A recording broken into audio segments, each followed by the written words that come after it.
Overtime in Marvel Rivals is where games are won or painfully thrown. Whether you're attacking or defending, the tiniest decision can be the difference between victory and defeat. Overtime is triggered when players are actively contesting the objective when time expires. In that moment, everything changes. Every second becomes crucial. Overtime favors the team that's faster, tighter, and smarter with proper cooldown usage and target priority. The overtime meter can be paused or stalled if attackers are contesting the objective by standing on it or near it. Because of the high pressure of overtime, it's important to understand a few basic principles to success. Ability management is crucial in overtime and is often the greatest contributor to failure. Many players are quick to panic using key abilities like Luna Freeze, Loki Runes, Magneto Bubble, or Emma's Diamond Form in situations where they could have been saved.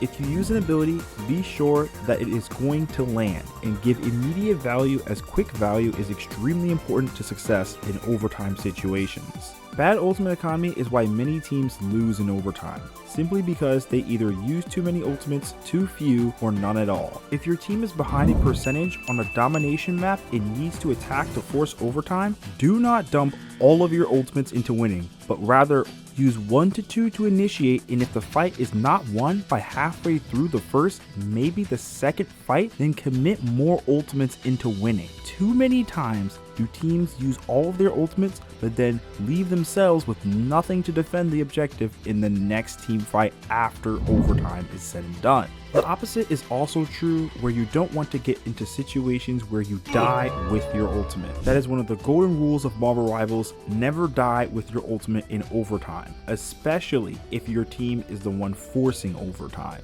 Every role has a purpose in overtime, and more often than not, it is the tank's job to hold the objective. A tank's primary job is to make space, and in overtime situations, they need to live and die on the objective. Their job is to make sure they are consistently contesting the objective and should only come off of the objective if a DPS or another team member is actively contesting. DPS players in overtime need to focus on kill security and eliminating the enemy as fast as possible. This is why many players swap to dive characters in overtime due to their high mobility and ease of kill security. Kill security, put simply, is a character's ability to get a kill in a fast enough manner where you can quickly aid your team. For example, a Black Panther may have an easier time jumping the enemy backline and quickly eliminating the enemy Invisible Woman compared to a Punisher player having to shoot through tanks in the front line to even access the enemy backline. Supports in overtime primarily have to focus on staying alive and ability management. Ability management is the most crucial part, as you can often use abilities like Luna Snow's Freeze, Mantis Sleep, or Invisible Woman's Push offensively to prevent enemies from even reaching the objective.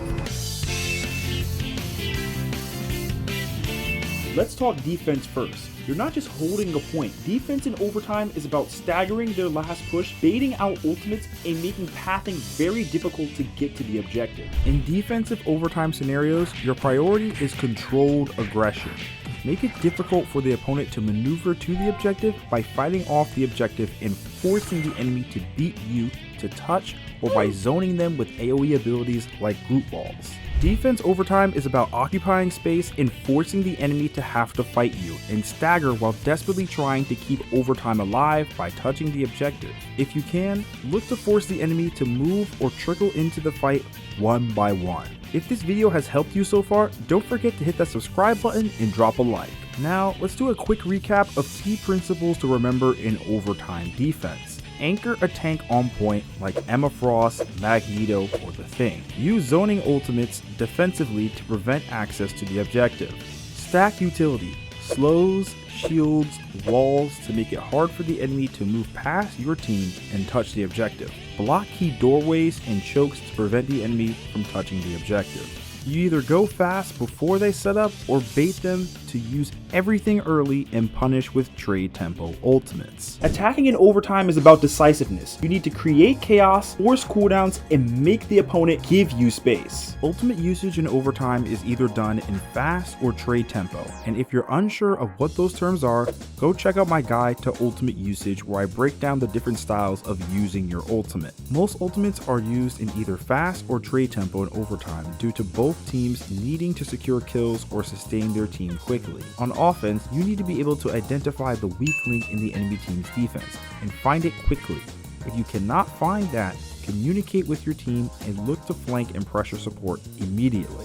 Now, it is important for you to understand that pressuring support does not always mean fully committing to a dive or putting yourself in harm's way. Sometimes all you need to do is make the support player's job of healing their team difficult.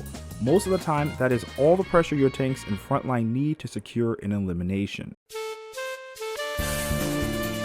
Now that you understand the fundamentals of attacking in overtime, let's talk team compositions on some of the fastest methods to touch the objective quickly. Dive characters like Spider-Man, Venom, Black Panther, and Captain America have great mobility and often are great picks for touching the objective and securing a quick elimination. As a general rule of thumb, you should have what I call a touch character on every role you play. This is a character that you know how to use each one of their abilities to easily roll out a spawn fast, get to the objective, and know how to quickly help your team. If you're in a fight where most of your team is dead, the best way to force overtime is to touch the objective a little bit before the timer hits 99%, or the enemy team is about to cap. This allows your team a better chance to respawn and join you on the objective, giving your team better man advantage. The issue is most of these characters that excel at touching the objective fast fall into the dive archetype, and if you're already playing against a team with anti-dive tools or brawl comps, it can be extremely difficult to get any value against the enemy. This is where switching characters and quickly building a team composition for the situation is an essential skill. Some characters in Marvel Rivals thrive under pressure and in overtime. When building a team composition for overtime, you need to consider the following factors. What is your current ult charge? What is the distance between you and the objective? What is the enemy team composition? And how quickly can you get to the objective with your character? For ultimate charge, I use the following rule. If it is below 70% ult charge, it's okay to swap. Take mental note of the distance between you and the objective. If the distance is long, you need mobility. If the distance is short, opt for survivability and staying on the point and outliving the opponent. Survivability comps that work great in overtime are GOATs and triple support.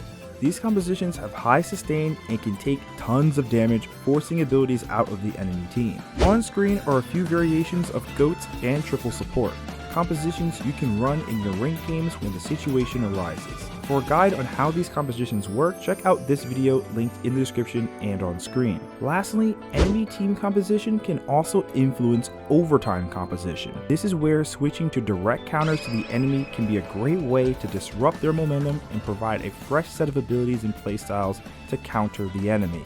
Overtime in Marvel Rivals is pure pressure, but if you have quick decision making, an understanding of overtime, and a plan on what to do in overtime, you can clutch any overtime situation. Since you made it this far in the video, I know it was helpful. So don't forget to hit that subscribe button and that like button, as it really helps out the channel and lets me know you enjoy the content. Don't forget to also follow me on Twitch. Link to that is in the description and also on screen. My name is Niall, and I'll see you all in the next one. Peace.